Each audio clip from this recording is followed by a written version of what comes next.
श्री राधे राधे, जय श्री राम, जय Hanuman. Good morning बच्चों। सबसे इम्पोर्टेंट वीडियो है, ध्यान से सुने और अपने दोस्तों के बीच में शेयर करें। अगर इस वीडियो को आप सुन लेते हैं तो फिर आपको प्रोस्पेक्टस पढ़ने की ज़रूरत नहीं होगी। यह वीडियो है जेईई मेंस के बच्चों जिन्होंने एग्ज़ाम दे दिया है और वो कॉलेज की तलाश में हैं कि हम किस कॉलेज में जाएं, मेरे रैंक के अकॉर्डिंग कौन सा कॉलेज मिलेगा। तो वीडियो को बहुत ध्यान सुनिए। वीडियो कुछ लंबा हो सकता है कि ऑलरेडी मैंने आपको एक शॉर्ट बना चुका हूँ कि जैक दिल्ली का काउंसलिंग जो ओपन हुआ है उसके ऊपर। तो ये वीडियो है जैक दिल्ली कि जैक दिल्ली में कौन कौन से बच्चे पार्टिसिपेट कर सकते हैं, किस रैंक तक पार्टिसिपेट कर सकते हैं, कॉलेज का परफॉर्मेंस कैसा है, कॉलेज का प्लेसमेंट क्या है, कॉलेज में जाने का तरीका है क्या है, कॉलेज का डिफेंस कैटेगरी खासतौर से फौजियों के बच्चों के लिए 1 से लेकर के आपको 9 कैटेगरी है, उसमें कौन सा कॉलेज में आपको रिजर्वेशन मिलेगा। भूतपूर्व सैनिक के बच्चे हैं या सर्विसमैन के बच्चे हैं, वार विडो के बच्चे हैं या किसी पराक्रम कोई मेडल प्राप्त है, तो कौन कौन सा कैटेगरी है 1 to 9 वो आपको उसको समझते हुए फॉर्म को अप्लाई करना है।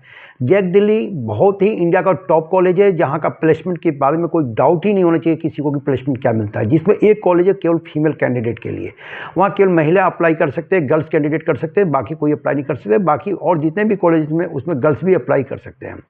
तो इसलिए बच्चों मैं ध्यान से वीडियो को सुनिए और दोस्तों के बीच में शेयर कीजिए। खासतौर से ज़्यादा चैनल सब्सक्राइब कीजिए कि मेरे मोटिवेट बने वीडियो बनाने में। मैं भूतपूर्व सैनिक ऋषिकेश कुमार, मेरा उद्देश्य बच्चों को सही कॉलेज तक पहुंचाना, उनके कम ज़्यादा से ज़्यादा रैंक और कम नंबर पे उनके अकॉर्डिंग कौन सा कोर्स उनके लिए अच्छा होगा, क्या पढ़े, क्यों पढ़े, कहाँ से पढ़ना, ये बहुत जानना जरूरी है। क्योंकि आज के समय में बच्चों कॉलेज की कमी नहीं है। खासतौर से माता पिता भी वीडियो को सुनने समझ ले। तो एडमिशन लेने से पहले कॉलेज का बिल्डिंग देकर एडमिशन न ले। गवर्नमेंट कॉलेज में सीट हमेशा खाली रहती है, बस जानकारी का अभाव में आप वहाँ पहुँच नहीं पाते हैं।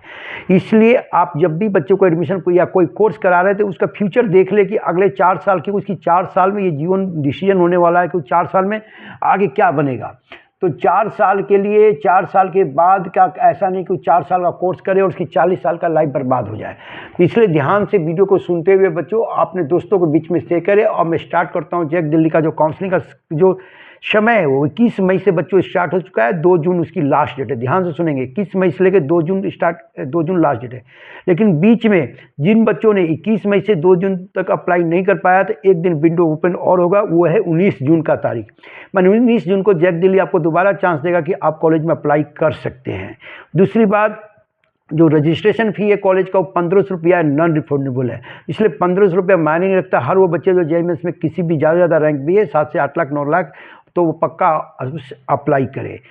दूसरी बात, अब ये कॉलेज जो पार्टिसिपेट कर रहे हैं आपको बता दिया, कुछ कॉलेजों में नए ब्रांच इंक्रीज हुए हैं तो सीट भी इंक्रीज हुआ है। कॉलेज में पार्टिसिपेट करने वाला डीटीयू आपको पहले ही शॉर्ट वीडियो बताया, डीटीयू, एनएससी2, triple IT Delhi. Triple IT Delhi में जाने के लिए आपको 70% होना चाहिए, इंग्लिश कंपलसरी है। उसके अलावा IGTW मुझे बताया, इंदिरा गांधी टेक्निकल यूनिवर्सिटी, जो केवल गर्ल्स कैंडिडेट के लिए है। अब उसके बाद ट्रिपल आईटी दिल्ली में जो दिल्ली में ओनली CS और EC ब्रांच मिलेंगे आपको। इसी तरह इंदिरा गांधी टेक्निकल यूनिवर्सिटी में मैथमेटिक्स एंड कंपाउंडिंग जो है कि नया ब्रांच ऐड हुआ है। DTU के अंदर में भी कुछ ब्रांच नए ऐड हुए हैं, जैसे कि cyber security, data science, BJSI और उसके अलावा CS बायोटेक, बहुत सारे ब्रांच है। आप प्रोस्पेक्टस पर देख लें, ब्रांच की कमी नहीं है। उसके अलावा कॉलेज का सबसे इम्पोर्टेंट है कि 12th में आपको जैक दिल्ली में अगर आप पार्टिसिपेट कर रहे हैं तो 60% नंबर कंपलसरी बच्चों आपके पास होना चाहिए, तभी आप पार्टिसिपेट कर सकते हो जैक दिल्ली के अंदर में। और उसके अलावा अब जो यहाँ रिजर्वेशन कैटेगरी है EWS, SC, ST, OBC and PWD and defence category. तो 12th में इनके रिजर्वेशन में कुछ रिजर्व कैटेगरी के लिए OBC EWS के लिए 55% मार्क, SC/ST के लिए 50% मार्क, और डिफेंस के बच्चे अगर फौजियों के बच्चे हैं तो उन्हें 50% भी 12 में मार्क्स है, तो वहाँ पर अप्लाई कर सकते हैं। देखिए कितना बेनिफिट पॉइंट है। केवल हम जानकारी को पाओ में भूतपूर्व सैनिक के बच्चे सही कॉलेज में पहुँच नहीं पाते हैं। इसलिए मेरा उद्देश्य है सैनिकों को बच्चों तक इस वीडियो को पहुँचाएँ, क्योंकि उन्हें क्या पढ़ना है, क्यों पढ़ना और कहाँ से पढ़ना ये जानना बहुत जरूरी है। काउंसलिंग के माध्यम से आप ज़्यादा से ज़्यादा रैंक भी कम से कम नंबर पर भी कॉलेज को अच्छे कॉलेज में एडमिशन पा सकते हैं। तो इसकी जानकारी के लिए 60 career counselling 1 call all solution 7903895663 मेरा नंबर है, आप कभी भी संपर्क कर सकते हैं। दूसरा मैं बताता हूँ, अब जो कैटेगरी सर्टिफिकेट क्या है, आपको पता है कि EWS कब का होना चाहिए, अप्रैल के बाद का होना चाहिए, DM लेवल का इशू होना चाहिए। अगर आप PW है तो PW सर्टिफिकेट आप बना लें, आप SC ST है तो आप बना लें, DM DC लेवल का सर्टिफिकेट आपके पास होना चाहिए। सीट मैंने आप बता रहा हूँ कि DTU के अंदर में 2643 सीट है, इंक्रीज लगभग 192 सीट नया इंक्रीज हुआ है कुछ नए ब्रांच को लेकर के। उसके अलावा बच्चों इसमें दोबारा है NSUT में 2200, इंदिरा गांधी टेक्निकल में आपको पहले बता ही दिया कि 1100 सीट है, और IIIT दिल्ली में 532 सीट है। अब PWD डिफेंस वाला या कश्मीरी माइग्रेट जो बच्चे हैं वो सर्टिफिकेट को अप टू डेट रखें कि काउंसलिंग के समय आपकी इसकी ज़रूरत पड़ेगी और अपलोड भी करना होगा। इसलिए डॉक्यूमेंट क्या क्या रिक्वायर्ड है अच्छी तरह से पढ़कर ही अप्लाई करें। ऐसा ना कि डॉक्यूमेंट की जानकारी का अभाव में बहुत बार ऐसे होता है कि बच्चों को सीट में अलॉटमेंट हो जाता है और वो अपने कैटेगरी सर्टिफिकेट, मान लीजिए जो बच्चे 12th किए दिल्ली से तो उनको 85% होगा, लेकिन जो बच्चे दिल्ली इंटर 12th किए हैं उनका OBC certificate Delhi of out state से है और वो दिल्ली का जो लिस्ट एक OBC लिस्ट में अगर वो जात नहीं कास्ट नहीं है तो फिर आपको OBC सर्टिफिकेट का फ़ायदा नहीं मिलेगा। इस तरह की जानकारियाँ अगर आपके पास नहीं होगा तो फिर आपको सीट अलॉटमेंट होने के बाद भी कैंसिल हो जाएगा। इसलिए आप डॉक्यूमेंट रिक्वायर्ड अच्छी से पढ़ लें। जब आपको उसके बाद 1500 रुपये फॉर्म भरने के बाद आपको चॉइस फिलिंग का ऑप्शन आएगा, आप चॉइस फिलिंग भरेंगे तो उसी कॉलेज को भरें जिस कॉलेज में आप लेना चाहते हैं, क्योंकि सीट अलॉटमेंट के बाद आपको सीट अलॉटमेंट फी आपको जमा करना पड़ेगा, तभी आप नेक्स्ट राउंड में जाएंगे। अगर सीट अलॉटमेंट SF आप अप्लाई फीस नहीं भरते हैं तो अब आप राउंड से बच्चों बाहर हो जाएंगे। इसलिए आपको counselling related 60 career counselling 1 call all selection choice filling और कॉलेज 100% अलॉटमेंट के लिए आप हमसे संपर्क कर सकते हैं। 7903895663 को पर कॉल करके मुझसे जान सकते हैं।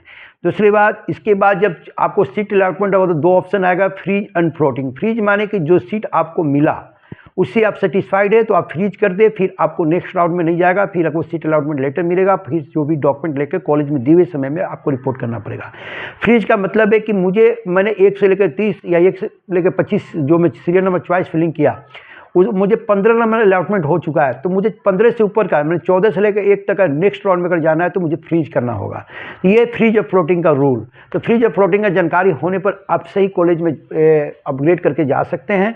तो बच्चों इस वीडियो को ज़्यादा से ज़्यादा अपने दोस्तों के बीच में शेयर करें, सब्सक्राइब करें मेरे चैनल को और अपने दोस्तों तक पहुंचाएं कि मैं भूतपूर्व सैनिक एक्स सर्विसमैन ऋषिकेश कुमार, मेरा उद्देश्य बच्चों को सही कॉलेज तक पहुंचाना, उनके ज़्यादा से ज़्यादा रैंक और गवर्नमेंट कॉलेज में किस तरह उन्हें एडमिशन मिल पाता है। एडमिशन की प्रक्रिया काउंसलिंग के द्वारा होता है। अगर सही जानकारी होगा तो आप सही कॉलेज में पहुंच जाएंगे। नई जानकारी के अभाव में आप ऐसे 3rd क्लास कॉलेज में चले जाएंगे जहां पर आपको 4 साल पढ़ने के बाद जीवन रियली बर्बाद हो जाएगा। मैं देख रहा हूं कि वो बच्चे कुछ पता नहीं है कि मैं किस कॉलेज में पढ़ूँ, कहाँ पढ़ूँ, कॉलेज क्यों अच्छा है। क्योंकि आजकल देखा जा रहा है बच्चों कि कॉलेज जो है ना, देखिए NCR के अंदर में गाजियाबाद में जाइए, मेरठ की तरफ जाइए, पटना जाइए, दिल्ली जाइए, कोलकाता जाइए, एनीवे इंडिया में कहीं भी जाइए कॉलेज बहुत सारे हैं। लेकिन आपके लिए कॉलेज क्यों बेटर है, क्यों कौन सा कोर्स करना चाहिए, आप ऐसा नहीं कि भेड़ चाल की तरह आप आगे बढ़े। क्योंकि एक बीटेक कर रहा है तो मुझे भी बीटेक करना है, बीटेक करना है तो अच्छा कॉलेज होगा तो फायदा होगा, नहीं तो फिर आगे 4 साल के बाद आपको बहुत सारे बीटेक वाला से पता कर लें उनका लाइफ कितना स्ट्रगल बड़ा चल रहा है। इसलिए कोई दूसरा प्रोफेशनल कोर्स भी कर सकते हैं। सारे करियर रिलेटेड डाउट आप मुझसे मात्र 1000 रुपये दे करके चॉइस आप जान सकते हैं कि मेरे लिए कौन सा करियर अच्छा है और क्यों अच्छा है। दूसरी बात, जैक दिल्ली का काउंसलिंग स्टार्ट हो चुका है। फिर रिपीट कर रहा हूँ, ये वीडियो उन बच्चों के लिए जिन्होंने JEE मेंस और JEE एडवांस का एग्जाम दिया था। ऑल इंडिया के लिए 50% कोटा 15 और दिल्ली स्टेट के लिए 85% कोटा है जैक दिल्ली में। अगर मैं यहाँ 7 से 8 लाख रैंक या 10-10 लाख रैंक तक भी सीट अलॉटमेंट होता है अगर सही से आप काउंसलिंग करते हैं तो विशेष मैं ये वीडियो को विराम देता हूँ। मेरे चैनल को लाइक करें, सब्सक्राइब करें, शेयर करें। जैक दिल्ली रिलेटेड जैक या किसी भी स्टेट का काउंसलिंग में आपको बैठना है और आपको गवर्नमेंट कॉलेज में एडमिशन लेना है, आप मेरे पास आए, मैं 100% गवर्नमेंट कॉलेज में एडमिशन कराऊंगा, 110% कराऊंगा। बशर्ते हो सकता है कि ब्रांच आपको मनपसंद नहीं मिले, लेकिन जो भी ब्रांच मिलेगा उसमें कैरियर अच्छा होगा, क्योंकि कॉलेज अच्छा होगा। कॉलेज अच्छा होगा तो प्लेसमेंट मिलेगा, नहीं तो हिंदुस्तान के अंदर में इसकी जानकारी देने वाले बहुत कम चैनल है। बहुत सारे चैनल दावा करते हैं ये हुए, तो मैं दावा नहीं कर रहा हूँ। मैं तो बच्चों से बात करने के बाद बताता हूँ कि बच्चों आप बीटेक के अलावा ये कर लो, ये कर लो, या बीटेक करना तो इस कॉलेज से करो, कम बजट में आपको इतना एवरेज पैकेज को देखना, हाईएस्ट पैकेज को कभी किसी प्राइवेट कॉलेज में एडमिशन लेने से मैं ना देखें। कि कॉलेज के नाम तो मैं ले नहीं सकता हूँ, लेकिन बहुत दुख होता है कि कोई मेरे जानकार, मेरे संबंधी, मेरे फौजी भाई के बच्चे से बात होता है, पता चलता है कुछ ने तो इस कोर्स में एडमिशन ले लिया और इस कॉलेज में ले लिया। सर कॉलेज कोई उचित नहीं है, वहाँ पढ़ने से कोई फायदा नहीं है। हमारे डिफेंस कैटेगरी कॉलेज है, राष्ट्रीय रक्षा यूनिवर्सिटी, आप वहाँ अप्लाई करें, बहुत अच्छा कॉलेज है। बस आपको जानकारी नहीं है कि उस कॉलेज तक कहाँ पहुँचे, उस वहाँ तक जाने के लिए आप हमसे बात कर सकते हैं। राष्ट्रीय रक्षा यूनिवर्सिटी डिफेंस के लिए अच्छे कॉलेज है, रिजर्वेशन वहाँ थोड़ा ज़्यादा मिलता है। इस तरह बहुत सारे कॉलेजें हैं जहाँ बीटेक के अलावा भी बहुत सारे कोर्सेज होते हैं। दोबारा फिर बोलो, चैनल को लाइक करें, सब्सक्राइब करें, शेयर करें, और बच्चों कम से कम सब्सक्राइबर तो मेरा बढ़ा ही दो। मैं निवेदन कर रहा हूँ कि मेरे काफ़ी 364 ही हुआ है, तो इस वीडियो से उम्मीद है कि मुझे कम से कम तो 5 सब्सक्राइबर मिलेगा। तो अपने दोस्तों के बीच में शेयर करें, और कैरियर रिलेटेड कोई डाउट है तो मुझसे संपर्क करें। मैं एक्स सर्विसमैन ऋषिकेश कुमार आपकी सेवा के लिए हमेशा तैयार। जय हिंद, जय भारत।